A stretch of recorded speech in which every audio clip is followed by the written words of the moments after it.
And welcome everybody to Columbus, Ohio. We're here in the beautiful Ohio State region of the city of Columbus. We've got the Schottstein Center behind us, Bill Davis Baseball Stadium over here, and of course the Jesse Owens Stadium behind us. Guys, we're here for the spring game. This is the initial Sports Planet on talktv.us. And of course we were on one of the other stations in Wilmington, Ohio. We've moved over here, and this will be our first Sports Planet effort. Next week, we'll be doing the NFL draft, and we'll be moving on with other sports programming. But we're here today to talk about Ohio State football. And, guys, your impressions, let's take a look at last year. I mean, some things that you come to mind, and then we can talk a little bit about what's going to happen today at the spring game.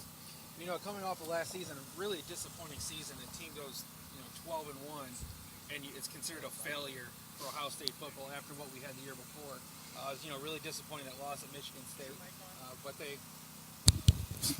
It is not, but they, finished up strong with that win over Notre Dame. Big victory. Anytime they can beat the Fighting Irish is, it's a good end to the season. Sure.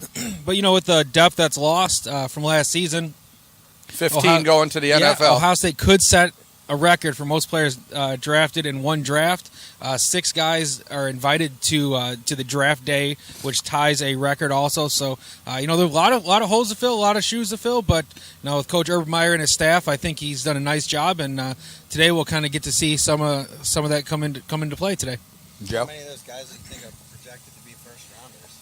They said potentially 6 of the Ohio State players will go in the first round. Joey Boza and Ezekiel Elliott are locks for first-round picks. Yeah. Eli Apple, I believe, is going to be in the first round.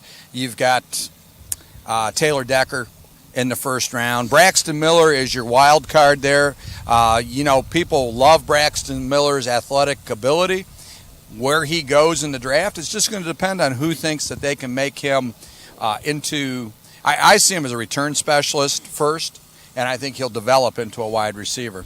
Yeah, I agree. I think he has some ability like Devin Hester does. I think he's going to be a better receiver than Devin Hester. I don't know. He's explosive. I don't know if he's Devin Hester type explosion. We'll find out. We'll find out soon enough. But, I find it hard to – I wouldn't want my team drafting Braxton Miller in the first round. I think it's too much of a project for a first-round pick. Yeah. But, that's one of those high-risk, high-rewards. You get him early on, that could turn out to be a steal. If Tom Brady's his quarterback, he might succeed pretty well. And, that would be the type of team that would take him would be the New England Patriots. That would, Joe, you hit on a great point there.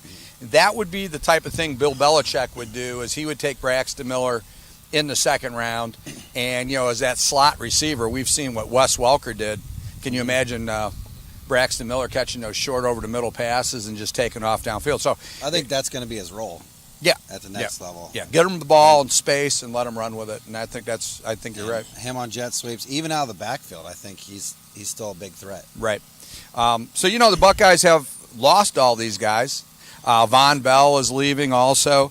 Joshua Perry. Oh, and the one I forgot, who I think might be the best of all of them, Darren Lee, the outside linebacker. Yeah. He's a freak athlete. My best comparison for him. And people might laugh, but I see him a lot like Cam Chandler from Chancellor from Seattle. Yep. I think that's the type of stick him as a hitting safety, somebody that owns the box. Yep. And punishes people. and he will do, and you can bring him on a blitz. He can get to the quarterback. I mean, Darren Lee is going to make somebody very happy. I saw an interesting article this morning that said Darren Lee will make some GMs look stupid next week. Or in 2 weeks at the NFL draft because of the fact they're going to pass on him and probably a guy that everybody should be looking at taking. Yeah, I agree, and that's not too bad for an unheralded recruit coming out of New Albany, Ohio. A quarterback. Urban Meyer didn't even want him. He said, I don't know this guy. He basically said, we can't do anything with him. Right. And Luke Fickell said, you have to give this kid a scholarship. Yep. You have to offer one.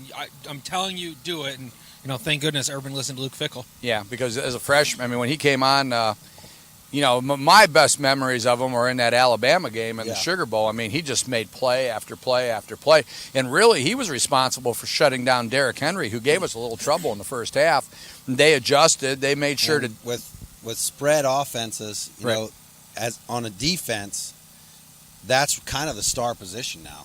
It's Yeah. having that nickel linebacker, Right. I guess, if you want to call it. Yeah, Kind of he a is. guy that can cover, a guy that can run, and a guy that's still going to hit people. Well, with 4-2-5 looks, when you have what they call safeties on a chain, where one of the safeties is always rolling down into the mix. Mm-hmm. Darren Lee fits real well into that type of thing. He could make a real impact. I think, another kind of guy I think that might serve that role might be Miles Jack, somebody like that. Yes. And I don't know if where do you think Darren Lee matches up with somebody like that? Well, I see Miles Jack and Darren Lee. If you look at the way the draft ratings are going, they go back and forth on that. That's how close Really? the experts see those two.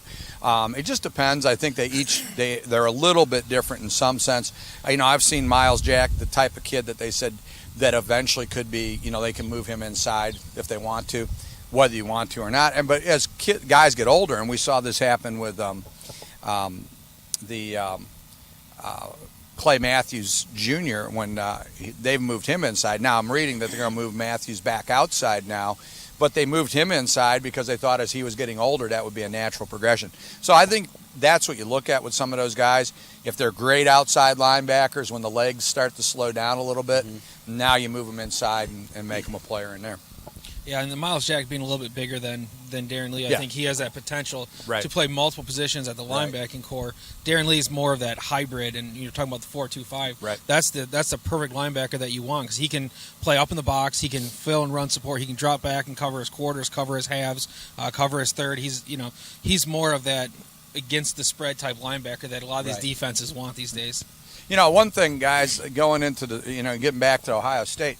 The one thing I think we're going to see today that we definitely had a controversy last year with the quarterback situation is I think we're all in agreement that J.T. Barrett is clearly the quarterback going into the season. Outside of an injury, which, of course, Braxton Miller got hurt during summer ball a couple years ago, and that changed the whole dynamic. But J.T. Barrett made such a difference for the Buckeyes. And I think Greg and I have talked on the air. Our opinion is the reason J.T. Barrett didn't start the beginning of last year was because he was not physically ready to play. Because when he broke that ankle against Michigan, they were saying a year for him to come back, and that wouldn't have been a year at the beginning of the football season. So I think Urban didn't want to get the kid hurt again, and he felt enough confidence in Cardell that he could put Cardell in there. But, I look at Penn State, I look at Notre Dame, I look at the Michigan games. When J.T. Barrett was in there, we were the best team in the nation at that point. Yeah, absolutely. J.T. Barrett, he just has so many more things he can do. He can beat you with his arm. He's never going to be mistaken for a great passer. It's not his game. He's not going to throw it 70 yards downfield. No, he's accurate. And if you watch the balls that Cardell Jones would throw versus Braxton Miller versus J.T. Barrett, Miller and Jones have a stronger arm. But when the receivers are running, they would have to slow down, they would have to turn, they would have to stop, they would have to wait.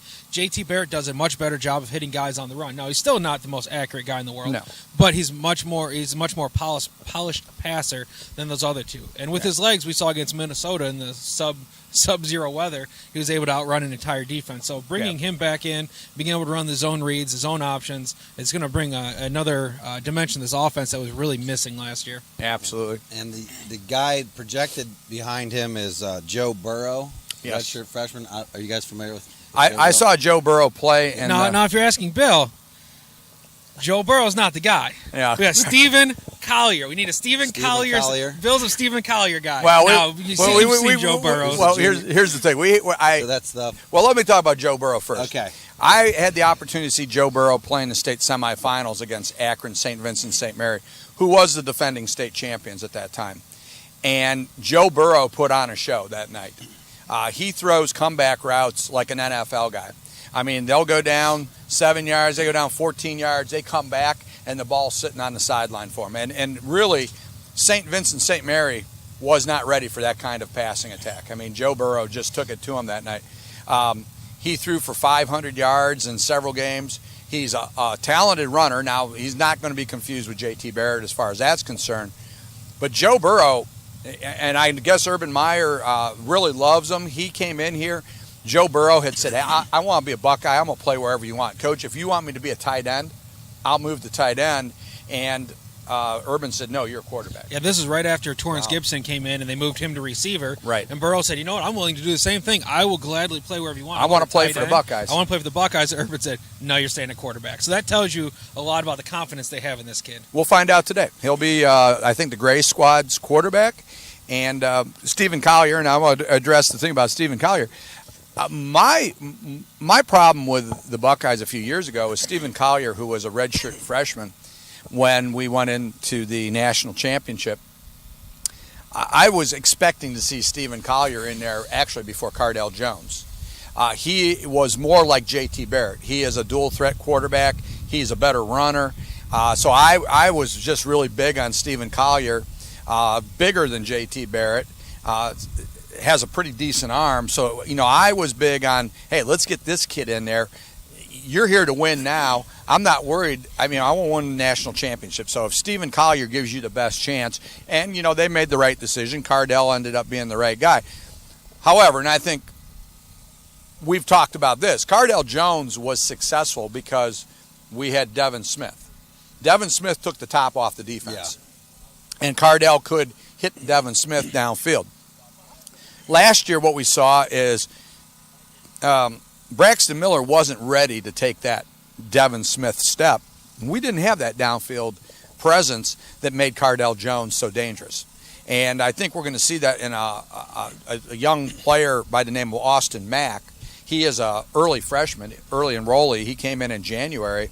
From what I've been reading, they are just thrilled with Austin Mack. They think he's going to be the next great Terry Glenn, Michael Thomas, David Boston type of receiver. So we've got one coming up that's supposedly going to be there. So I'm looking forward to seeing Austin Mack play. Yeah, today. all the reports coming out this spring here in town is, Austin Mack has looked like a man-child. He's just Jerrion Conley and the defensive secondary have had a lot of difficulties covering him, trying to stop him. He's 6'2", 215, true freshman. He actually should still be in high school right now, getting ready for a senior prom in these next few weeks. But he's here, and I look for big things out of Austin Mack. It'll be exciting to see what he can do. Now, Greg, they have Paris Campbell as number one receiver, and Austin Mack listed, Torrance Gibson, Noah Brown. Now, we're not going to see some of those guys. And I was listening to the Buckeye spring football preview show. Now we have preview shows for the spring game. They were talking yesterday that most likely you're not going to see a lot out of the projected starting 4 receivers. You're going to see Torrance Gibson. You're going to see Austin Mack. See the battles. Right. And what they were saying is this could be the first time since Urban's been at Florida that he will be too deep at every receiver position. And that would make Ohio State. If you guys remember back to the Florida game. How do you take advantage of that, it's kind of interesting to have depth at the wide receiver position. I just think you wear people out, I guess unlike Baylor, I don't know if you've ever seen highlights of Baylor, right, where they purposefully will have one receiver routes where they launch a guy down the field. They know in advance of the play, you're getting the ball, he goes deep, and the other receivers take a break. Right. So with that type of situation, you wouldn't have to do that ever. Right. You could just everybody's running full blast, right, switching guys in and out. And you're right. And that each guy gets their turn to run it, run the fly and see if you can get open. And that that's an interesting philosophy. But if you look at Florida, when the Buckeyes beat them in the national championship game, what beat us is Urban had a great rotation on defensive line. Our offensive line by the end of the second quarter was just completely worn out. But Florida also rotated a lot of receivers and backs into the game, and Ohio State had their core 11, and they wore us out, quite frankly. And that's what Urban's brought to Ohio State, is he wears people out in the Big Ten because he can go too deep. Yeah, it's really interesting with that receiving core, which is starting to turn into a strength. With just a few years ago when he came in, he flat out said it was embarrassing. This was the worst group of receivers that he's ever seen. Right. And he called them out right away, day one. He said, you guys have to be better. We will not win if you play like you have been. Yeah. And then, within 2 years, last year they struggled, trying to find their roles with Braxton Miller, Then when Brown went down with his injury, Paris Campbell went down with an injury. Jalen Marshall had an unsuccessful season. Yeah. They just weren't able to put it all together. But I think this year, even though they lose a few guys, they're still going to be successful. They're young. They don't have very much experience. But I think having J.T. Barrett at quarterback is really going to help these young guys come along this year. I would expect in that receiving core, Curtis Samuel. I know, Joe, we talked about him a little bit earlier. Curtis Samuel is the guy, and when he's in the backfield, we didn't drop off a whole lot from Zeke to Curtis Samuel when he got the chance to run the football. Now, Urban apparently likes him in that H-back role, and we're going to see him staying in that H-back role. But I'm not going to be surprised if they don't line him up as the ace back and give him a few carries. Yeah, I think that all depends on how well Weber comes along from his injury. If Weber's able to be the running back that we think he should be, right, then it's going to be hard to unseat him, get him and Curtis Samuel on the field at the same time. But if he struggles, then you can put in. If Curtis Samuel goes back there, Briante Dunn might go back there. And Briante Dunn, I think, is number one coming in. He is. He's currently number one. Right. And then you have Dontre Wilson. Is he going to be able to pick it up at the H-back position? Because right now, he's been in the doghouse for about a year now, and we'll be able to. And it's hard to get out of an Urban Meyer doghouse. And he's hurt, so he's not going. We're not going to see Dontre today. But as Greg says, he's been in Urban's doghouse, and you got to get your way out. You got to work your way out of there once you're in Urban's doghouse. And I think your strategy has to be, if you're Urban Meyer, to hand the ball off to various guys and see what they can do, even at the beginning of the season. Yeah. To see on game day who's going to put up numbers, who's going to break tackles, who's going to continue to run, and hopefully one of those guys will step up and be the stud and decide, you know what, I'm going to be the guy. I'm going to be the guy to keep my legs churning and put the ball in the end zone. Well, they've got 2 games to get ready, basically. This is going to be a different kind of year for the Buckeyes because you've got your I think it might be OU we open with, and then we've got Tulsa the second game, and then we go to Oklahoma to play the Sooners in Norman, game 3. Who's a media darling right now. Everybody loves the Sooners, and for good reasons. They're going to be very tough this year. Right. The Buckeyes to go into Oklahoma against a pretty veteran-laden team is not going to be an easy challenge. I'm going to go out on a pretty strong limb, guys, and say that if the Buckeyes go into Norman, win that game in Norman, Oklahoma, that will springboard them into position, assuming they don't stub their toes somewhere during the season, that they will have a solid shot to get back into the playoffs if they take Oklahoma down. Yeah, I agree, because they would have to go to Michigan State when they would host Michigan. So, unfortunately, you don't get to have both teams at home in the same year. Right. But it's good that you don't have to go to both of those places either in the same year. So it'll be interesting to see, and I agree. I think if Ohio State is able to go in and upset Oklahoma, because they will be the underdog, and deservedly so. Yeah, they should be. They're going to have a bad taste in their mouth for that Michigan State game. They're going to come into there like, oh, man, you're not stopping us again.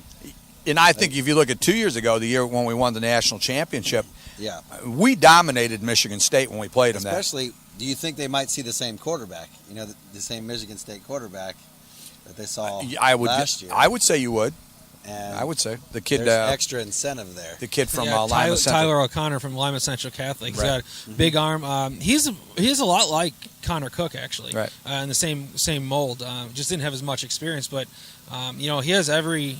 There's no reason to think that there's going to be too much drop off from Cook to O'Connell. I just think when you look at quarterbacks and we're projecting where this kid's going to go, it was like Cardell Jones, and we had talked about it. Defensive coordinators. Cardell Jones came in, played Wisconsin, Alabama, Oregon. Granted, those are great teams, but defensive coordinators build books on players, and they had no book on Cardell Jones. Cardell Jones was an X factor. They didn't know could he run, can the kid throw. I mean, they didn't know what to expect. As I think we saw last year, what people tried to do with Cardell is they confused him with coverages.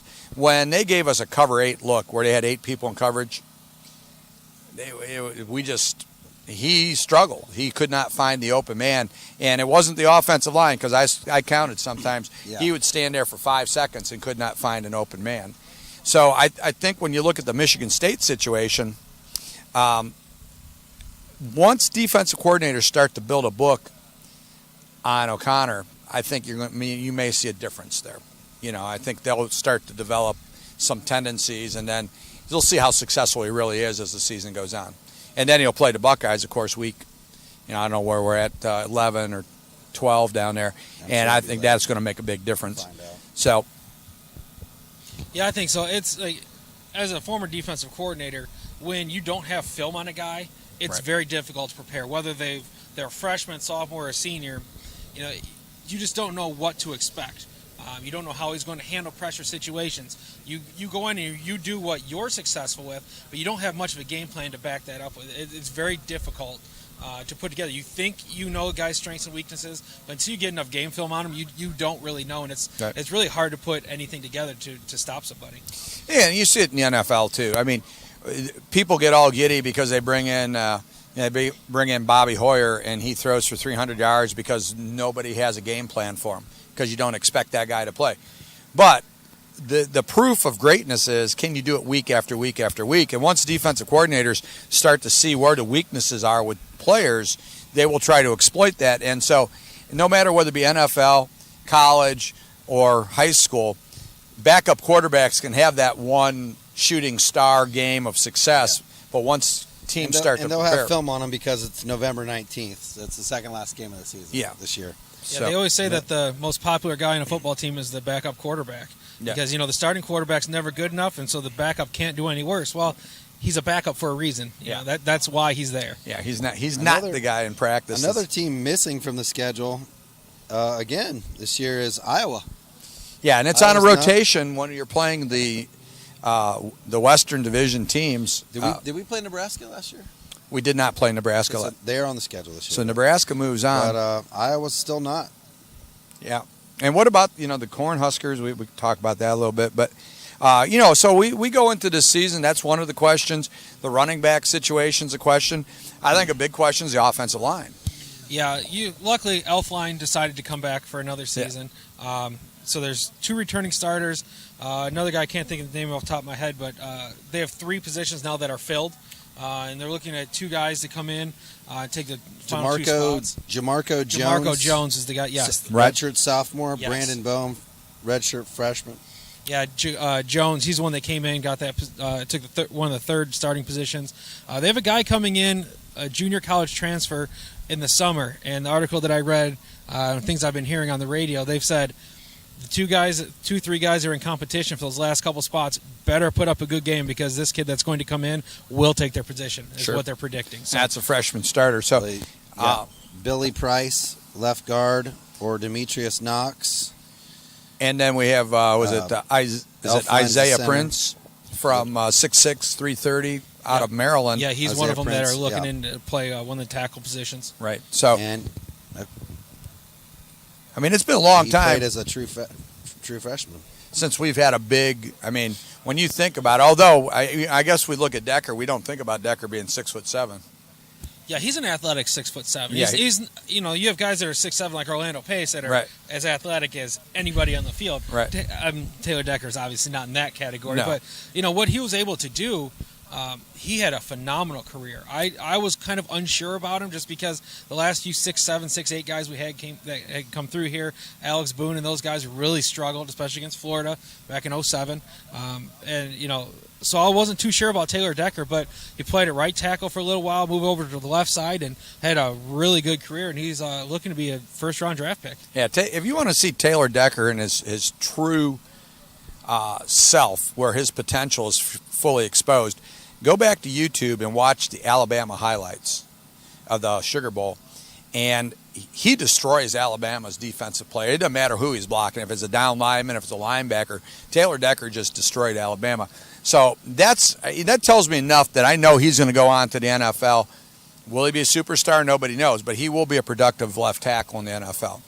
And I've actually seen Greg's team there as maybe the Steelers looking at him. I've seen the Bengals are looking at him. He's not going to be in the top 20 picks, but somewhere between 21 and 31, Taylor Decker is going to be somewhere. Yeah, one of the playoff teams end up going to get him. That's going to be a huge pickup, and and they're saying that even though he's played left tackle, they're predicting him to play right tackle for the first few years, depending on again what team he goes to. What team he goes to. Right. If they could plug him in for 2-3 years at right tackle, move him over to the left side, that's going to be a heck of a pickup for them. Yeah. So the Buckeyes, we'll see And Urban's had some huge kids come in the last few years. I mean, he's recruited athletic, big kids. We're talking 6'6", 6'7", 6'8".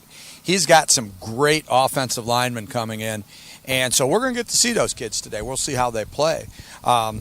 Defensively, a lot of question marks on the defensive side of the ball. Yeah, on the defensive line, I mean, you lose Adolphus Washington, you lose Joey Bosa. Now Sam Hubbard's coming in. I think Sam Hubbard is just going to be phenomenal. I played safety at St. X, 6 foot 6 inch safety at St. X. Put on 40, 50 pounds, moved to defensive end, and he had a heck of a year. He was one of our key backups last year. Yeah, he'll be able to step into that position. You'll have Nick Bosa coming in, big things.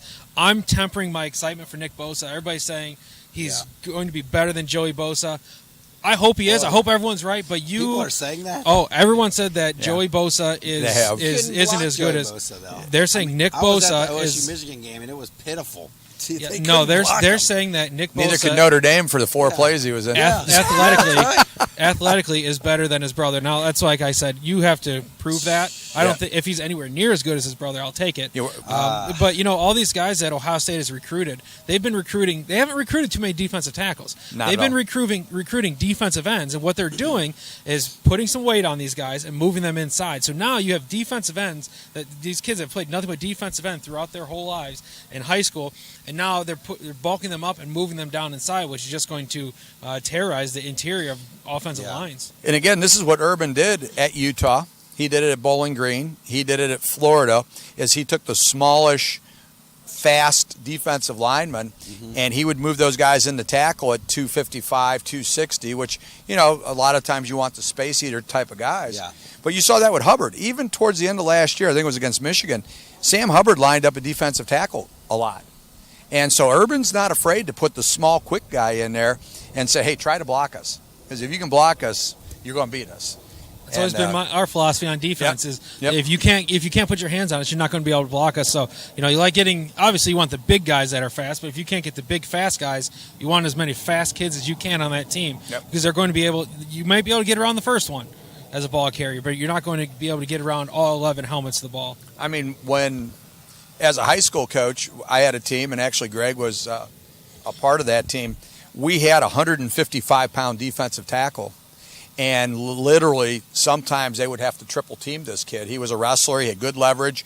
He would get through the gap so quickly that they could not ignore him, because what he did is he created a problem for the offense, and he would absorb 2 or 3 people. And that's what Urban does. Urban gets players that absorb, not 3 people. And, Joey Bosa, actually, there was a couple times he got triple teamed this year. But you're going to get a double team, and that leaves somebody open when you do that. If by losing some of that weight and potential strength, if your defense isn't going backwards, you've just increased your team speed. Exactly. Up front. And if you're an Ohio State recruit, you're probably a pretty good tackler. If you're not, you won't be here very long. You'll be at Akron. So, I mean, it's not a bad strategy to have. Yeah. Because and of course, by default, it's automatically going to make your pass rush better. Right. Because those are the kind of guys that you would put in for pass rushing situations anyway. Yeah. Kind of excited to see the linebacker situation. We got Raekwon McMillan, who's most likely be an All-American this year. There's a lot of young kids coming in at linebacker. Excited to see the Hilliard kid that is from St. X. He's coming in. He's Jerome Baker from Cleveland Benedictine. Some good linebacking talent coming in, but big shoes to fill at linebacker. Yeah, you lose Joshua Perry, who was a leader of that defense for 3 years, and you lose obviously Darren Lee. Those are 2 huge losses. Yep. And you are not going to be able to replace those 2. No. You can't do it. Now in a few years, these kids coming in could be just as good as them. They have the potential, but for right now, they're not going to be able to get the same. You're not going to get the same production out of them. Nope. So really looking at Raekwon McMillan, and when Ohio State signed him, I was jumping for joy because I said, "This kid is the real deal." Big, strong, fast, quick, mean. He's just got a nose for the football. He has to be the leader of that defense. Right. He has to be able to step up and get these guys together because there are a couple seniors that are on the fringe, but I don't see them getting as much playing time. They'll be in the reserve role. They've got some redshirt freshmen, some sophomores. The sophomores got a little bit of playing time last year, so really looking for those guys to step up. So that's why this spring game might have a little bit more interest to it because last couple of years we've seen the same faces. We sit there and think, okay, we know that Zeke is going to be no matter who they put in there, you knew Zeke was going to be the running back. But it's going to be different this year. I mean, we're going to see a lot of young kids. The secondary is the same way. Now, what I'm excited about is not necessarily the guys that are coming back, but Urban's got some big defensive backs coming in this recruiting class, and I wouldn't be surprised if we didn't see at least 2 freshmen starting in the secondary this year. And they are big. They're 6'1", 6'2". Urban is kind of like Pete Carroll in the sense he wants the big, dominating Tyvis Powell kind of defensive back. And I think you're going to see that with these young kids. Yeah, and one of the guys coming back is Jerrion Conley. I'm really looking forward to seeing him play again this year. He started out playing pretty well last year. He's got to step up a little bit. Yeah, he was coming up and making some tackles and making some plays. And as the season went along, you can see he's just starting to he was getting worn down. He wasn't able to handle a full workload in the Big Ten. So pressure's on him because these young guys could unseat him. Yeah, and that's when you come to Ohio State. That's Urban's message: is you're here as long as you give me all you can get. And it was a couple years ago. It came out to spring practice, and he just literally undressed one of the defensive linemen and said, "Son, if you can't do this, I want you over on that side." And Ed Warner came over and gave him a red jersey. He said, "Put on that jersey." And that kid just was a terror, and he ends up being a starter for us. It was Daryl Baldwin from Solon. He came in and ended up being a really good offensive lineman for us. Yeah. So Urban plays mind games. Well, that's the way it should be, though. I mean, nothing's going to be handed to you. Yep. Hopefully, it's not going to be handed to you here. I mean, that's not really a recipe for successful teams. No, and that's what Urban's really good at. If you watch some of the Big Ten Network, and they have some of the highlights, and they go behind the scenes at camp, the one thing that this coaching staff really talks about all the time is competition. If you can't compete, we're going to get the competitors to the front of the line, the non-competitors get to the back. And he talked about, he said, if this isn't for you, if this is too much for you, go to the back of the line. We can't have you here. And, it really pushes these kids to be the best that they can because they know, even if right now they're at number 3, 4 on the depth chart, they have the potential to move up into the top 1 or 2. A day-to-day thing. Yeah, that depth chart, it's fluid. They move all over the place, and that's what successful programs have. Right. Because you don't want these players to become, I'm a starter. Yeah. I don't have to put in the work. I just do what I need to do. No, if you're a starter, they expect more out of you. Right. Because now not only are you a starter at The Ohio State University, you better become an All-American at The Ohio State University. Complacency, Urban eliminates complacency. And, I made the comment about Akron. We had a really highly recruited defensive lineman come in here a few years ago, Savon Pittman. And Savon came here and found out this was not for him. Ohio State University was not the right place for him. And he went to Akron, and he was a very successful player at Akron. But Urban's got a standard, and if you can't reach that standard, then he's going to replace you. And so and that's why Ohio State is one of the top 5 programs in the country, is that when you come here, you're either going to be a player or you're leaving. Yeah, and the backups, you're going to get more out of them anyway in practice if they know that they have a chance. If they know that they can compete in a drill that's going to expose their talent, and the coaches are good enough to see that, you're going to get more out of them, and you're also going to get more out of your starters because they're not going to be comfortable. Yeah, that's the key thing because the backups know if you're behind JT Barrett, you're probably not going to unseat him. You're behind Ezekiel Elliott, you're probably not going to unseat him. But what they can do is you put the work in practice, and then that gets you a role on special teams.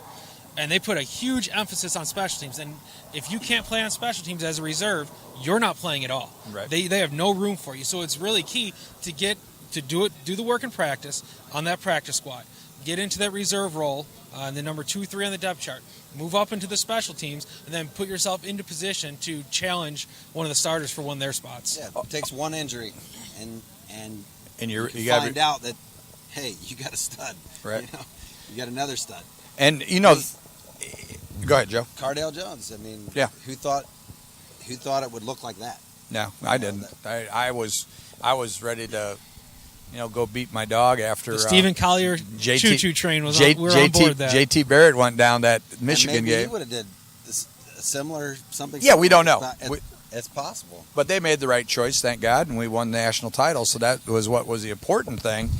But moving forward with what Urban's done with this program is we are like the Kentucky of football in the sense that when you go to Kentucky, they're one and done. They're going to be there for 1 year. They're going to the NBA.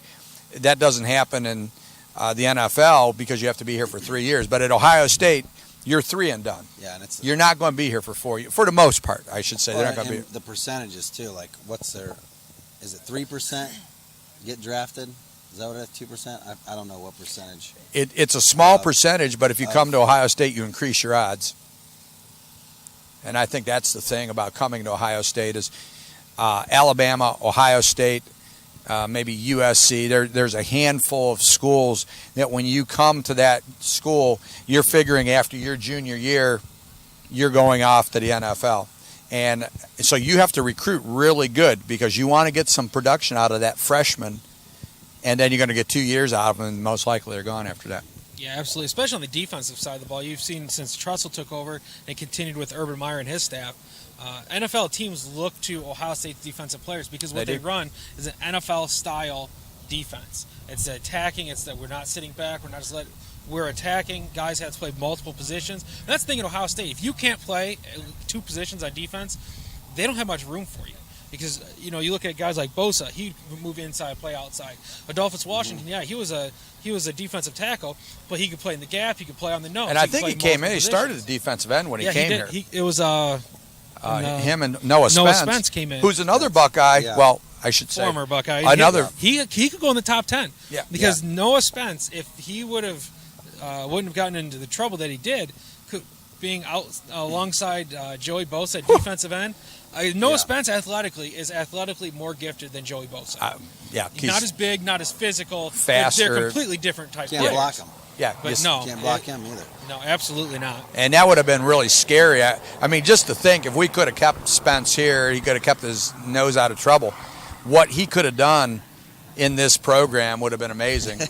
That defense would have just been, lights. It was lights out, but it would have been even more lights out if you'd had Noah Spence in there. So, we're looking at that. And so when Ohio State goes out to recruit, and Urban's, talking about the 2017 class, Urban's out there, and he's got, everything. Now, remember, things can change because kids flip all the time now. It's not like if you say you're going to Ohio State, that doesn't mean you're going to be at Ohio State. But they like the publicity because once you say you're going to Alabama, Ohio State, well, all of a sudden you're on the top of the rivals page as, you commit to Ohio State. Right. They may end up at LSU or someplace else like that. But Urban's 2017 class right now on paper, as I said, is far and away the best class in the nation. So if Jim Harbaugh's happened to watching TalkTV.us, you still got some work to do there, Jim, because you're not there yet. Got to sleep in some more trees. Yeah, sleep in some trees. Keep going to those satellite camps, even though you're not allowed to anymore. Keep up. I will say I appreciate that, upsetting some SEC teams. Did they eliminate the satellite camps? They eliminated it just like that. It takes years. It takes years to change the food program so that way these players get start a get satellite more of a camp in sandwich. Cuba. Yeah. And then the baseball might do that. So it takes the NCAA forever to make small changes, but the SEC and Lord and Savior Nick Saban starts complaining. Right. Oh, we're going to change it right away because Nick Saban told us to. The NCAA buckles. Well, and here's the thing about that. I think, and I listened to, Hugh Freeze was crying the blues about this. He goes, well, I want to go home and spend time with my family. And, Mike, I was watching Mike, and they brought up a good point. I always agree with those guys, especially Greenberg. But they were saying that you're getting paid millions and millions of dollars to be the head coach of that university. You have to understand there are going to be some sacrifices and collateral damage, which a lot of times ends up being your family. And that was Freeze's complaint about the satellite camps, is that just more things that he has to be at.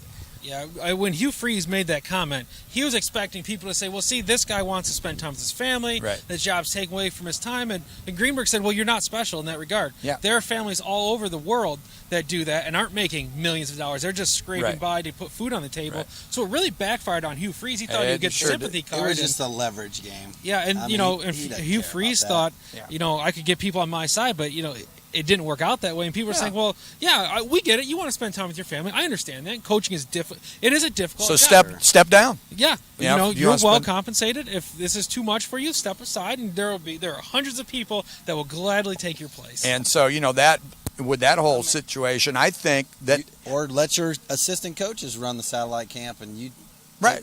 you know, Well, you make it's your not like they parents. don't know your program. Well, you know, you fly in, and let's face it, the head coaches. I've worked enough of these Of course, camps. you know he's not going to do that. No, but I've worked enough of these where you see the coach comes in. Like I used to go down to the Florida State camp, and Bobby Bowden would come in. He'd be at the camp out of 4 days. He'd be there for 15 minutes.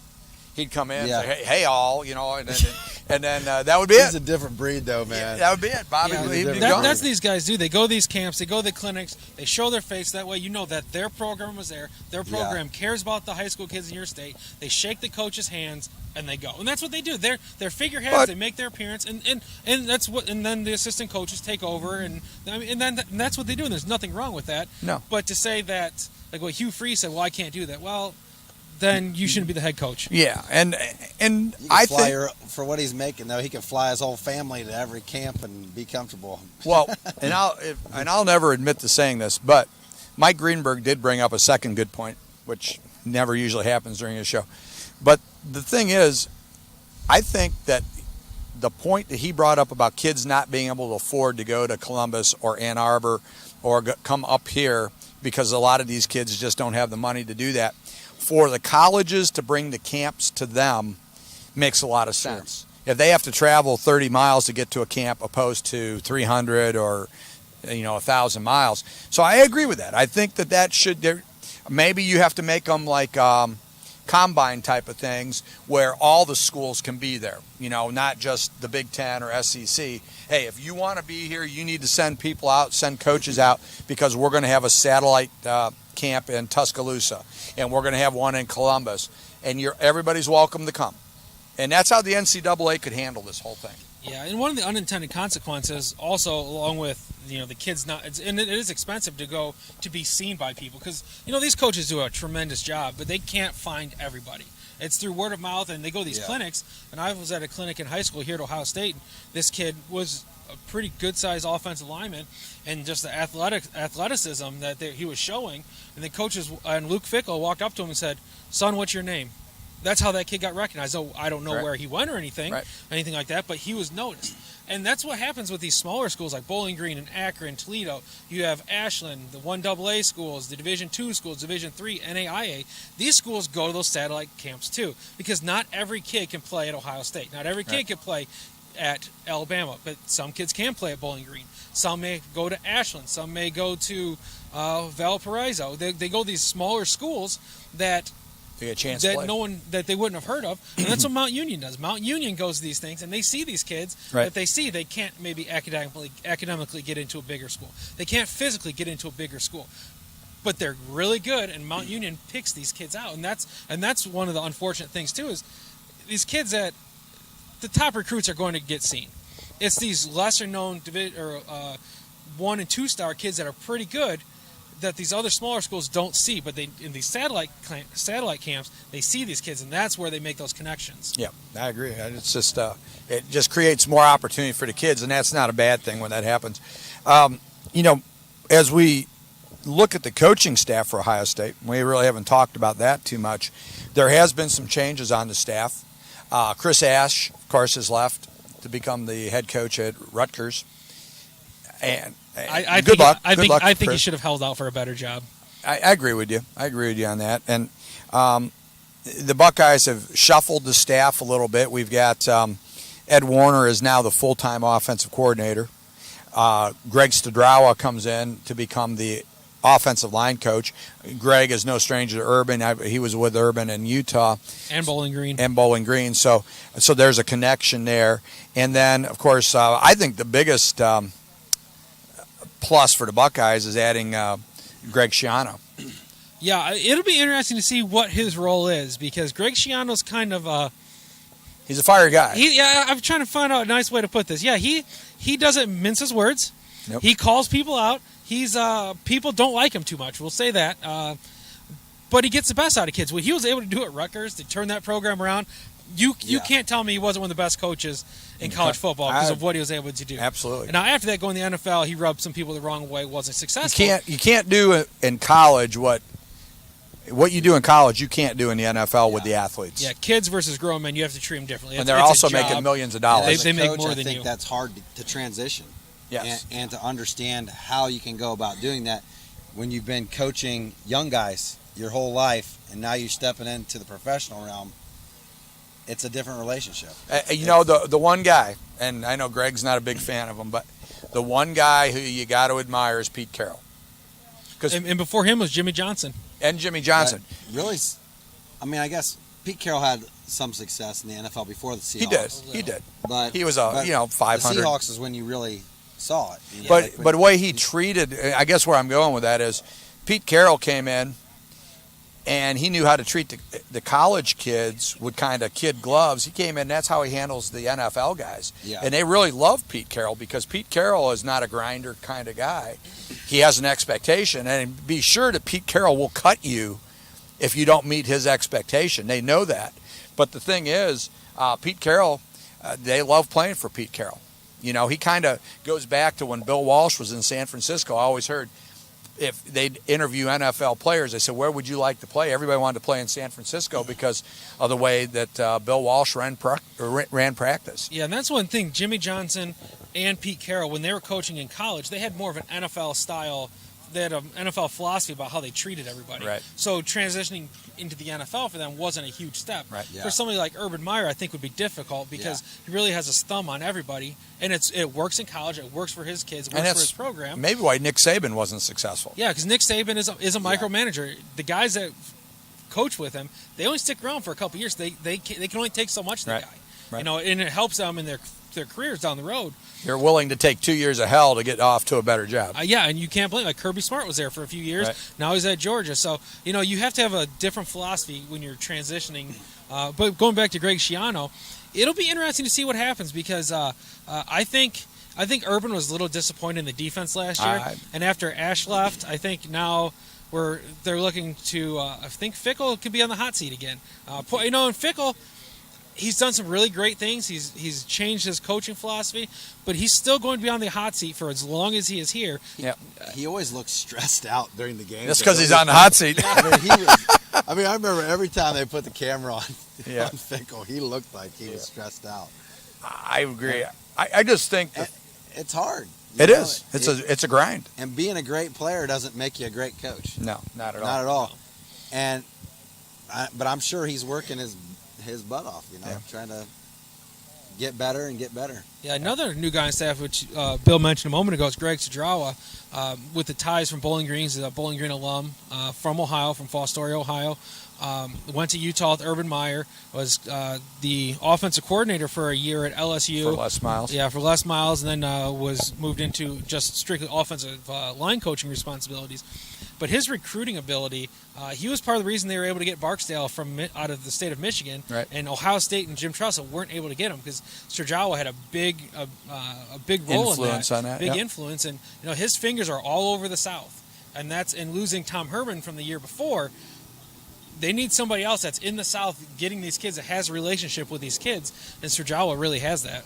And Schiano, I mean, he's got that East Coast connection, and of the East. He's a recruiting asset too. Yeah, and New Jersey, which is, you don't hear much about East Coast football, but of the East Coast states, New Jersey is the premier state, if you want to call it, for high school recruiting there. And Schiano being at Rutgers, he had built recruits in not only New Jersey, but Eastern Pennsylvania and that. So he's going to benefit the Buckeyes being there. Yeah, and even got some kids out of Florida that were able to really help in Florida and Georgia. So right. Schiano's the whole East Coast. That's the thing. It's not just the coaching aspect of it. I think nowadays head coaches are willing to take bring a guy on staff who's maybe not the best at his position coaching, but if he's that top-notch recruiter, they can offset some of the coaching with the talent that the kids that they're bringing in. If a guy can come in and close the deal on kids,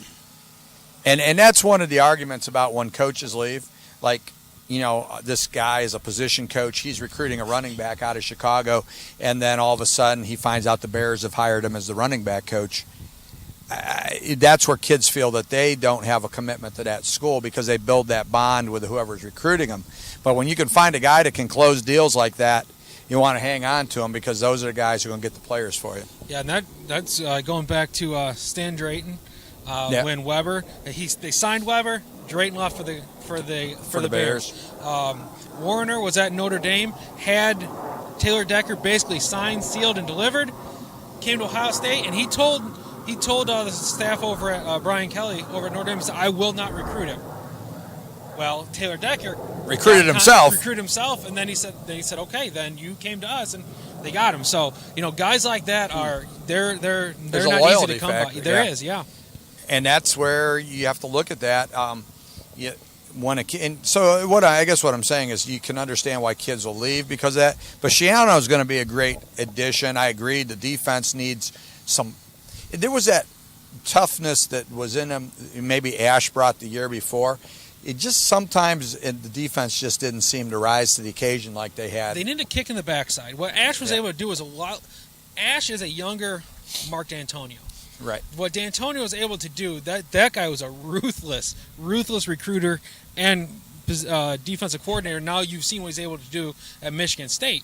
And Ash is in that same mold. They take no prisoners. We don't mess around. If you're not able to do your job, we're going to get rid of you. We're going to find somebody that does. Except Rutgers is not like Michigan State. No, Rutgers is fortunately, is not like Michigan State. Yeah. But, and it's tough to try to replace that because I like Fickle. He's from Columbus. He's an Ohio State guy. Except for the little bit of time that he spent in the NFL, he's lived his entire life in Columbus. So he is loyal to this city. He's loyal to this program, to this university. But sometimes you just have to improve, and he did 2 years ago. He was able to take a step back with Ash. I don't know if that was his doing or Urban said, "Listen, I brought this guy in for a reason." I can give you a clue on that. Yeah, exactly. and to Fickle's credit, he said, "Okay, I'm willing to learn." Right. And he did. And now Fickle needs to change his way again because Shiano's there, and Shiano has no problem telling people what they're doing wrong. Right. Yeah, I just see that Urban's done a good job fashioning coaching staff. I like the improvements that they've made. I think they're going to be running off the radar, which is good because last year we were on the radar the first 13 weeks of the season until we lose to Michigan State. So I think this time, other than the Oklahoma, even if we beat Oklahoma, I still think that Ohio State will be off the radar until you start getting to the end of the season. And that's when you want to, like we did the year before, after we lost to Virginia Tech, we kind of just built every week and got to that point. And I think that's what you'll see this year is the Buckeyes will be there and they'll have a chance to contend for the title. Yeah, hopefully. They're going to, thankfully they start out with Little Sisters of the Poor and some a little bit better, though. Tulsa was a bowl team last year. That's true. They're still Tulsa. Is it Bowling Green they start with? Yeah, they got. Oh well. So you got three. No. Don't be ripping on the Bowling Green State. Well, we got three bowl teams though. Yeah, for those people that will look at the schedule and say, "Well, look, Ohio State they're playing Bowling Green and Tulsa." Well, Bowling Green bowl team. Tulsa's a bowl team. Oklahoma, obviously, they were the bowl team. Yeah. So they're playing three bowl teams to start out the season. And that's pretty good. Indiana was tough last year. Well, Indiana plays Ohio State tough no matter what. But they played a lot of teams tough. Yeah, Indiana, the last couple of years, have proven they could score on anybody. They can't stop anybody. But it's going to be a shootout against them. If they get any... Now, what I've seen that they've done is they've taken their best players, put them on offense. Because they know they're going to be able to outscore some teams. They're just not going to be able to stop anybody. And Kevin Wilson's a very talented They get the most coach. out of those kids. Yeah, they do. And I think the unfortunate thing for Indiana, unless they can tie Wilson up to some kind of long-term contract, as soon as he gets to a point where he can have a couple, maybe 8-4, 9-3 years, he'll be gone. Because I think he can be a great coach at you get into more one of the top 20 type programs. He gets one of those jobs. he's going to be very successful. Unfortunately, Indiana is still known more for basketball than they are for football. Right. It's hard to recruit there. Yeah. Nice campus. I mean, if you've ever been to Indiana, facilities are good. They're solid. It's a nice place. They treat you well. You go in there, and you could be from one of the smallest schools in the state of Ohio, and they will treat you like you're St. X or Moeller or Canton McKinley walking through those doors. Yeah. They treat you well because they know where they are in the pecking order around the country, and so some of the big schools, they alienate coaches because you're from a small school. The chances of you having a kid that can play for us are minute. Have had that happen. Yes, indeed. And Indiana, North Carolina, when Butch Davis was there, yep. These schools, these guys treat you like gold because they know that. Yeah, are you going to get a kid to go there from that school? Probably not. But that one time you could have a Charles Woodson or an Orlando Pace or a Chris Carter, somebody like that, and they don't want to have alienated that coaching staff. Or it's somebody that knows the somebody that knows the somebody that they want. And so, yeah, Greg's exactly correct. When we went to North Carolina, Joe, you would not have believed we're at St. Wendell at the time with our 20-some players. I think we had 18 that year. 18, and Butch rolled out the carpet. I mean, they treated our kids just like they were, 5-star recruits. So from that aspect, I mean, you just can't. That's why they got. Kids remember that. That's why Butch Davis was unfortunately didn't get a chance to see his vision through, because I think Butch would have been very successful at North Carolina had those recruiting problems, which I don't know that directly related to him, but it's not his fault. They had courses that didn't exist at the university. Yeah, exactly. He has no control over that. Yeah, he's signing up for things. How are you doing in that class? I'm doing good, Coach. I'm doing Coach. I got an A+. I mean, as a player, how many kids are there? How many kids wouldn't take that opportunity? Right.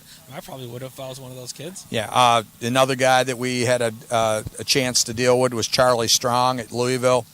He let our kids walk right down on the practice field. Our kids were, Joe, the practice would have been right there where the parking lot is. We were that close to the drills. Our kids got a chance to go walk around.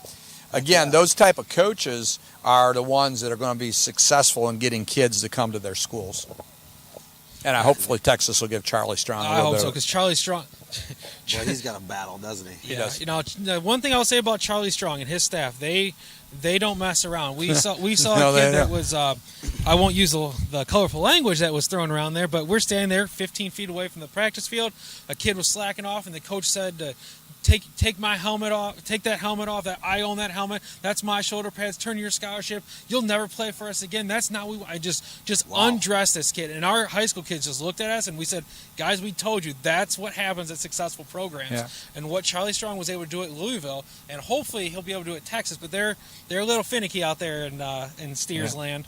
I don't know if he'll get that luxury. That type of coaching style can work with a strong program, but if your program is teetering, you have to use discretion. Probably. Well, that's where he was able to. Charlie did that on purpose. Was it his first or second? I think it was his second year. He proved a point. As long as you don't have too much of an exodus. Yeah, they got to flush out of the system. It can work great. That can work fantastically, but that can cause exodus. We got Dick here, don't we? Yes, we do. Dick Drager, come on over. Want to get your opinion on the spring game? Come on in. We're going to get Dick Drager here. Dick Drager, longtime Buckeye fan. He's from the great state of Ohio. He's living out of state now, so I want to get your thoughts. Yes, you got milk in there, some water. Yeah. So, yeah, absolutely. So, Dick, now that Cardale Jones is gone, you got JT Barrett. What are you expecting out of this offense this year, even with all the turnover? I think we're going to see an Ohio State offense that suffered last year that's going to be more aggressive and faster paced the year before when JT was actually running the show. Yeah. Yeah, I agree, because I think this year with JT and that experience back and being able to come in and have a full season under his belt and finish strong the way they did last year, I think that's really going to be helpful. JT, I think what we saw in those games is he was and we'll see you later, Dick. Yeah. Thanks for stopping in. Yeah. I think what we saw with JT, you saw such a difference on the field. When JT came in, the offense was different. They knew he was in charge. They knew he was in charge of the huddle. They knew he was the quarterback. And you didn't get that feeling with Cardell. You know, you look at the huddle. You know, coaches will say, "Look how the huddle's together." If the huddle's standing there, they're focused on the quarterback. Break, they go to the line. You saw that with J.T. Barrett. With Cardell, it was kind of, we kind of wander around, and I don't think the leadership factor was there that there was with J.T. Barrett. Yeah, and no, I will give Cardell credit from the time that he left Glenville, went to the military academy, came to Ohio State. He did mature over that time, but you know he still struggles. And that's what I think is going to be the big issue for him moving forward into the NFL. Yes, they call it the arm strength, the arm that he has, that cannon, the 12 gauge as he calls it. Yeah. He has the arm strength, but does he have the mental makeup to be able to be successful? I hope he does. Decision making. Yeah, the decision making. I hope he is. You know, he's an Ohio State guy, helped win the national championship. I hope he's able to go on and be successful. He might end up like Mike Tomczak. He could be a 15-year backup, which it's not bad in the NFL if you're there for 15 years and you get to $500,000 or whatever. Put him on a team with a bunch of tall receivers and run seams all day. That's right. That's right. So we're gonna bring JJ Ray back in here.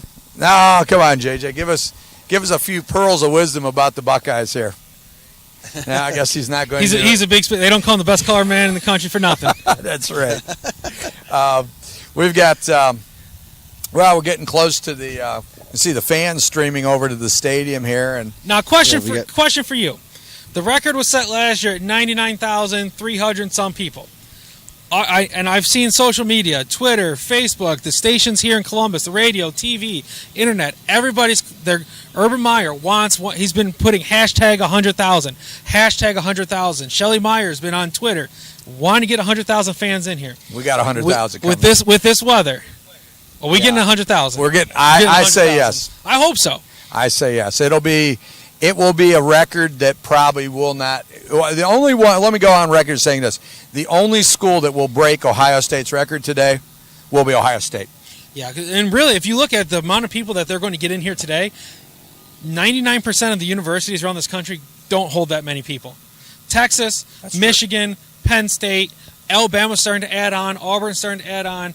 None of these schools, most of these schools can't hold as many. Tennessee, they can't hold as many people as Ohio State. Right. So it's going to be very difficult for them to break a record if they don't have the capacity. Yeah, you're right about that. I mean, it'd have to be UCLA, which out in California. Michigan, Penn State. Now, Michigan, I'll give Michigan credit. They get 25,000 people every year for their spring game. Solid number. Is that what they actually get? 25,000 people. Holy smokes. And the thing that I always kind of resented ESPN for is they would always come out and say, well, the people in Ohio have nothing better to do. They're going out, it's crappy. Have you been to Michigan lately? Yeah, have you been to Michigan lately? But you know what? If I'm a sports network, if I'm ESPN, man, I would embrace that thing. I'd say, look at the passion that those Ohio State people have for the Buckeyes. I mean, they come out and they support their school. That's undoubted. I mean, a spring game like this, they get 100,000 people. It is a sickness. It's an illness that we have. It is. A few years ago, about 10 years ago, we came down here and it was sleeting, snow. I mean, it was miserable. Miserable. We had raw hamburgers. We ate we ate raw hamburgers, and there was 60,000 people here. 50 or 60,000 people. Yeah. We the story on that is we're having a tailgate party, and we've got this little hibachi grill. We can never get that thing hot enough. I don't think it got up above 40 degrees, and we're throwing hamburgers on there. We're turning them over. They were on there for about an hour, and I said, "You know what? I can't take this anymore." I ate a half raw hamburger. We'll have to tell about it. I was right behind him on that, so I probably have all sorts of parasites running through me, but yeah, who knows? So builds character. It builds character. That's right. At night, and it helps you lose weight. Yeah, it helps you lose weight. Not like a good tapeworm. That's right. Tapeworms are good. So when you look at this. You got to respect the Ohio State fans, this great facility, this great campus here. I mean, when you look, what Ohio State's done in the last 10, 15 years with facilities. It's transformed. It's phenomenal. I went to school here, and I graduated when did you graduate? in 03. And, I was telling Rick earlier, I don't even recognize, parts of the campus, because there's so many new buildings out here. You're driving down the street. And it took me a little bit to even realize that we were on Lane. Yeah. Because I'm like, that building's new.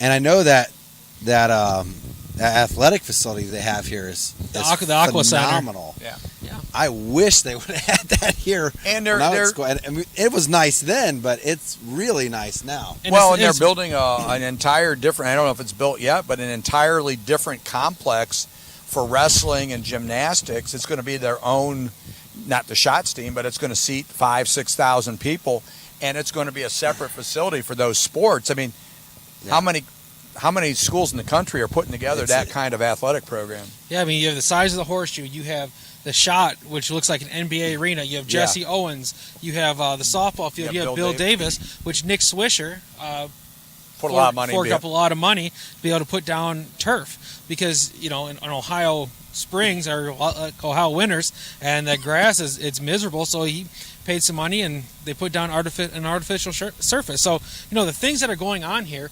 That's what happens when you're able to build successful athletic programs, and they it's not just the president and the athletic director pocketing the money; they're putting it back into the school. You see all these new buildings. When I was a senior at Bowling Green State University, they were building the Stroh Center, brand new basketball arena. It's a phenomenal arena, right. And our tuition I think went up by like $50 or $100. I said I'm willing to pay that per semester because of what that's going to do for the university. Sure. People are complaining. You have the offended worldwide society that we live in, and they're out there, and they're on the razor's edge. The razor's edge Thursday night. Yeah, but you have Greg Henning will be weighing in. You have these people that were out there picketing, protesting, saying you need to put the money back into academics, not this. Okay, I agree. But if you look at Bowling Green now, they're building new fraternities and sorority buildings. They're building new dorm rooms. They're putting up new buildings for classes. Because of Stroh Center, once you have these top-notch facilities, money comes in because you're going to be on ESPN a couple times a year. You're going to go to these bowl games because you're getting better recruits in. Yep. You're going to be successful.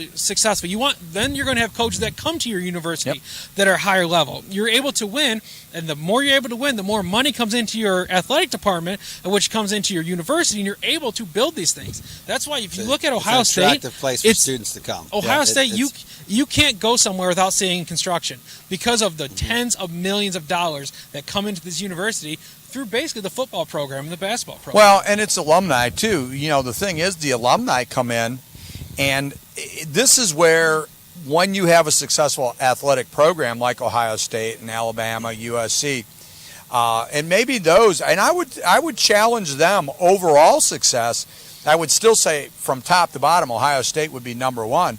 But that's why you get alumni who come back, who played professional athletics, and donate millions of dollars back to the school because they have pride in the university they went to. And it's also why Nike recently announced a $1 billion contract with Ohio State University, because it is the number one marketing brand in the country for colleges. The Buckeyes are like gold. If you put the Ohio O on it with Ohio State in it, they're going to sell it. So that's bringing money into Ohio State. I mean, it's just a great place to be. It's always fun to come down here, and that's why we get 100,000 people on a nice sunny day in the spring like this. Yeah. Well, when I went to school here, they still had crappy chairs in one of the biological science buildings, so we didn't see that money quite as quickly. But yeah. And then maybe now they have new chairs. Yeah. Well, and I'm sure that they have a priority list, Joe, and that, unfortunately sometimes that's upside down. But the thing is, it does so great. It does trickle down, though. I got good teaching here. There are good teachers here. Well, and all the universities, of course, even Michigan, you can get a diploma from. Can you get a diploma from Michigan? I don't know. Oh, I think so. Yeah. Oh, you know what? You go in the bathroom and that thing that unrolls, that's the University of Michigan diploma dispenser, I think. I'm pretty sure. That's what I use it for. But, all due respect to Michigan, Jim Harbaugh has obviously got a lot of excitement going in that program, and Jim, I hope you lose another 15 years to us before you win. But Ezekiel Elliott went on the Paul Feinbaum. Paul Feinbaum, you listen to me? Paul Feinbaum went on the Paul Feinbaum show, and he was asked about Michigan and Jim Harbaugh, and Jim Harbaugh made some of the comments that he has about Ohio State. And Ezekiel Elliott said, well, you have to win a rivalry game before you can talk about being in the rivalry. Yeah. So, I find that interesting, which is true. It's obviously a rivalry. Whether Ohio State wins 10 in a row or Michigan wins 10 in a row, it's still a rivalry game. It is more exciting when the other team is good. Now Yeah. that doesn't mean it wouldn't hurt my feelings if Michigan went 0-12 every year. But it is a little bit exciting when you have Helps the Big Michigan. Ten. It does because Michigan, whether you don't like them or not, they are one of the predominant programs in the country. Ohio State, Used to be. Michigan, Notre Dame. Yeah, and that's when eventually, if they're able to get back to that, that will give some more legitimacy to the Big Ten, because the Big Ten has really struggled with their image lately, because Nebraska was supposed to come and do big things. They've been awful. Yeah. Wisconsin's been good. Iowa's had some good years. Right. Michigan State's now on the upturn. Penn State went through what Penn State went through with And they Joe Ball survived. and Jerry Sandusky. They survived. And they survived. So if you're able to get Michigan State, Penn State, Wisconsin, and Nebraska all in the upswing, that's going to make the Big Ten Better. much Iowa. better and much more viable. Absolutely. And Iowa. Well, Kirk Ferentz was on his, so to speak, deathbed as far as his job, because I think he was told, Kirk, we can't keep on going 6-6 and that. I mean, you run a great program in that, and he said that they did a program evaluation. They tore everything down. What could we do better? And we saw the results as them getting into the Big Ten championship game, and that undoubtedly saved his job. I mean, I would say doing that probably put him in a position where he's safe for the rest of his career, as long as he wants to be at Iowa. But it was good to see Iowa get back into the game and be a successful program in the Big Ten. Yeah, another thing that helps Kirk Ferentz from losing his job is his buyout is absurd. They would have to pay him so much money and pay the next guy that it's better just to keep him to finish out his contract than it would be to pay him and the next guy. So, Right. and that's smart by him and his agent. Hey, you get that buyout so high they can't get rid of you. That's good. But I think Iowa, it's big. I don't mind when Iowa's successful. I think it's pretty good for the Big Ten, because they've struggled through some years. They've had some good teams. They've had some really good players go through there. So I think it's good to see Iowa back to hopefully being relevant again in the Big Ten. Yeah, we need all the Big Ten programs to be solid, and it's important that Iowa is good. It's important that we see, it's always good to have Northwestern to be successful. I mean, they always get kicked around in the dirt. The smallest school in the Big Ten, the only private institution, but even for them to be good helps the Big Ten, and so you always want to see the Big Ten programs be And successful. I like that the league went to the East-West model. Yeah, like I mean, legends. Before, and- it was just a nightmare. Yeah. Don't you think? With the It the made leaders no and legends? sense at all. The leaders, it made no sense at all. Going east and west, yes. Right now, the dominant teams are in the east. That doesn't mean the West can't pick up the pace. Right. and Iowa played Michigan State close. Well, all of a Absolutely, sudden, if you become a absolutely. traditional school where you're winning the West all the time, what do you think's going to happen to recruiting? Exactly. The other teams That on that school's going side, to get athletes. Yeah, absolutely. And they're going to want to have a chance Yep.